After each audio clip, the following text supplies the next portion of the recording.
Hello everyone.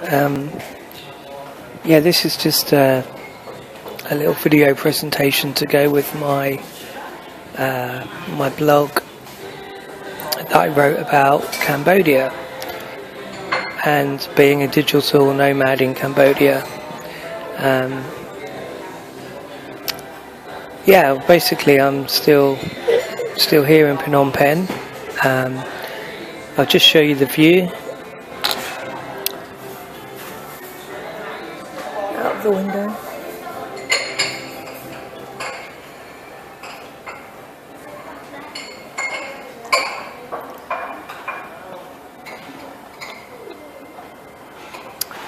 Yeah, so apologise as well for the music in the background, but I think you should be able to hear me. Yeah, so my thoughts about Cambodia. So yeah, I mean, I have to be honest, I think it's a long-term. The thing is, Cambodia is probably the best country in Southeast Asia for visas. You can basically, from the airport, even when you arrive, you can just pick up a business visa. I think it's $30 for 1 month, and you can renew that for 12 months, I believe, after every month. And of course, being a business visa, you can actually work here, so it's probably one of the very few places I know of where you can pretty much rock up without a work visa or anything like that and get a job. So or do your own business. So so from that respect, it's really cool. The currency's generally the US dollar, which can make it expensive. At this kind of time when the US dollar's been high, it's kind of probably not as cheap for some currencies, like if you're travelling on the pound or the euro. But generally, I mean, I'm staying in a guest house. It's actually quite expensive. It's $30 per night, but it's like a really nice hotel, and can't fault it, to be honest, except there's some building work going on outside the window, which is it's only in the daytime, so it's not so much of an issue. But I'm really close to the riverside here in Phnom Penh, so the location's good as well. Yeah, sorry, the waitress just came over and was lingering. She's gone now. So before Phnom Penh, I was in Siem, which I enjoyed. I wasn't there too long, but there was a nice selection of places to work from there, and some good nightlife if you're into that. It's really obviously lots of tourists there. They go there for Angkor Wat. There seems to be quite a strong expat community there as well, and it was good. Yeah, it just gets a bit wearing after a while. I mean, I'd say this about all of Cambodia, is the tuk-tuk drivers and the massage places. They kind of grind you down eventually. I find in places like Thailand now, it's not so much of an issue. That the kind of tuk-tuk drivers in Bangkok are more playful, and you can have a chat with them. But here they're quite aggressive and in your face. So I'm kind of used to it now. And I sometimes I just completely ignore them, and they'll shout something at me, and which is fair enough. It's probably quite rude to ignore them, but anyway, this is the first. I'll shoot another video with more specific detail about Cambodia, but I just thought this is more of a test run than anything, because some video shooting it on my phone with my microphone. I'm not sure how it's going to come out, and whether it's going to be good enough quality. But yeah, so goodbye from Cambodia. Hi again. Back talking about Cambodia. I was going to kind of go into more specific detail about how it is to work here online. Just push that back a bit. But I was just going to talk about the kind of general feeling environment in Cambodia compared to, say, like Thailand, Malaysia, the place, Bali, perhaps. I don't know. I hate to be negative, but it's just a bit edgy. I think the environment here is a bit edgy. The gap between the haves and have-nots is huge in Cambodia.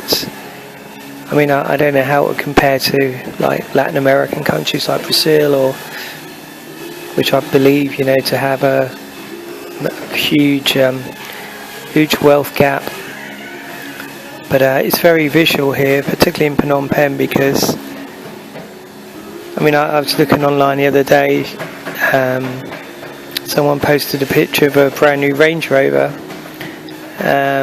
and in front was like 3 scruffy little kids begging.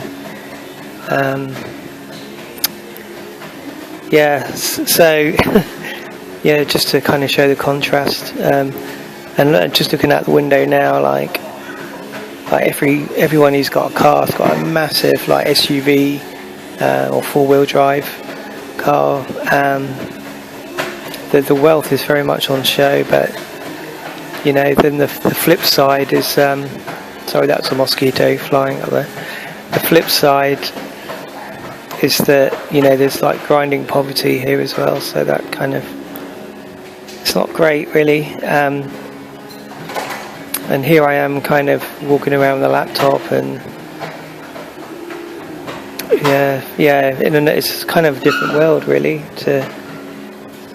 So I guess places like Chiang Mai, Saigon, obviously there's huge gaps in wealth there, but it's just not so obvious really. And I just end up thinking about it more here, because it's kind of just there all the time. So, and after a while, I don't know, I'm not sure it creates a great kind of working environment. Where I'm working now, it's really nice, and you saw in one of the other videos I did a quick tour around, and I got a lovely view, and it's all very nice and comfortable. But it's just you only have to walk a couple of blocks from where I am now, and it's a completely different world here. I don't think it's like bad enough I wouldn't want to put people off coming here. I'm talking in a working nomad, digital nomad sense. It obviously is a great place to visit for a traveller. Cambodia, there's and the people are really cool. I mentioned before the tuk-tuk drivers can be a little bit on the aggressive side, but generally people are pretty friendly here, and if they do smile, and perhaps the smile here is a bit more genuine than the kind of Thai smile that you get. But okay, that's all for now anyway. I'll catch up later. Just thought I would briefly talk about the internet and Wi-Fi connectivity situation here in Cambodia as of March 2016. So as usual with me, one of the first things I do when I arrive at a new airport in a new country, after I've talked my way through immigration, is to buy a SIM card. It's ATM to get money if I need it, and then it's try and buy a SIM card just just to make a note, some airports, like the Tuang Mai airport in Bangkok, not the main one, the other one. There's lots of little sellers of SIM cards just as you go into the arrivals lounge, and they basically rip you off. They ripped me off. They tell you get all this a week, and so all I'm saying is be careful when you buy SIM cards from an airport, unless it's the actual provider. So anyway, I bought a SIM card up in Siem Reap, not the airport, so I arrived quite late in the evening. So the next day I went and found the official kind of shop for Cellcard, which is one of the mobile providers here. I particularly went for that provider because I'd read some really good stuff about their data packages. Because I'm not sure they were the best for coverage around the country, but I'm only really going to be in the main places anyway. So, but anyway, I got hooked up with a package. It cost me $6 for basically. So that was for everything. So I got the SIM card. I think the SIM card was $1 US. And the data package was $5. It was 3.5 gigabytes and you have 1 month. That's valid for 1 month. For some reason, I got a bonus of 1.5 gigabytes. So basically, my $5 got me 5 gigabytes. So that's like 1 gigabyte's $1. So if I'm only here a couple of weeks, then that's cool, because every hotel I stayed in, pretty much for as long as I can remember, has some kind of Wi-Fi. So and generally when I check into a room, or when I'm looking at a room in a hotel, as a potential room, I always just check the Wi-Fi signal in the room on my phone, because obviously depending where you are in the building, you might not have Wi-Fi in the room. So I'm only on 3G because my phone, I'm still on a Samsung S3 phone, which is getting old now, and the battery's terrible. But it doesn't have 4G; it's still only 3G. So I can only talk about the 3G experience that I've had in Cambodia, but it's been really good. And I mean, even now, this cafe I'm in has Wi-Fi, but it's really not good. So I'm just tethering my phone now to my laptop, using my data, and it works an absolute treat. So I figure, being in the capital now, if I had a 4G phone, what one would expect it to be even better. So yeah, it worked out pretty well here, and to be honest, it's just so good going to a cafe. I mean, back in the day when before data, mobile data was so affordable,